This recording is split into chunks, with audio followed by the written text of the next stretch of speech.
Hello guys, ఇది మన ఛానల్లో ఫస్ట్ లాంగ్ వీడియోని ఎండ్ వరకు చూసి నాకు లాస్ట్లో సజెషన్ చెప్పండి. మ్యాటర్లోకి వెళ్తే beta fishes full detail video. Setup గురించి వస్తే ఫస్ట్ మీ బెటా ఫిష్ని డైరెక్ట్గా ట్యాంక్లోకి రిలీజ్ చేయకుండా వాటర్ టెంపరేచర్ మ్యాచ్ చేసి రిలీజ్ చేయాలి.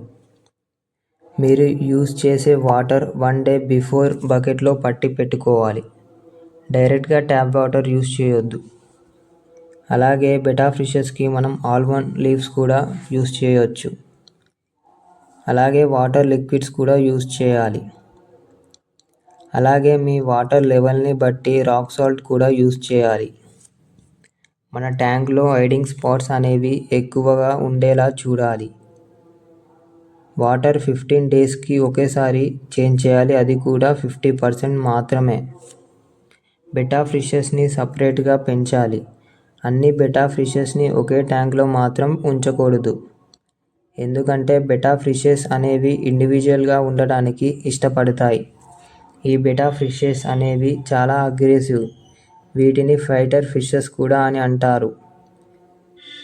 మీరు మేల్ బెటా ఫిష్ని మాత్రం సపరేట్గా పెంచాలి. ఫీమేల్ని గ్రూప్గా కూడా పెంచొచ్చు, కానీ మీరు ఒకేసారి బోత్ ఫీమేల్స్ని రిలీజ్ చేయొద్దు.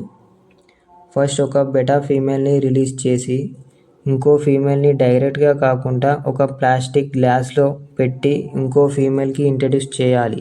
Same like breeding process. ఇక ఫుడ్ విషయానికి వస్తే ప్రాపర్ ఐడియా లేకపోతే మీరు పిల్లెట్స్ తప్ప ఏం ఫీడ్ చేయొద్దు. ఎందుకంటే బెటాకి డైజెషన్ ప్రాబ్లమ్స్ వస్తాయి.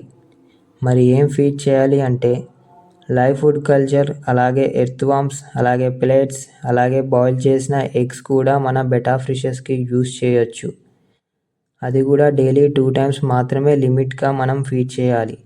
That's it for today. మళ్ళీ నెక్స్ట్ వీడియోలో కలుద్దాం. సబ్స్క్రైబ్.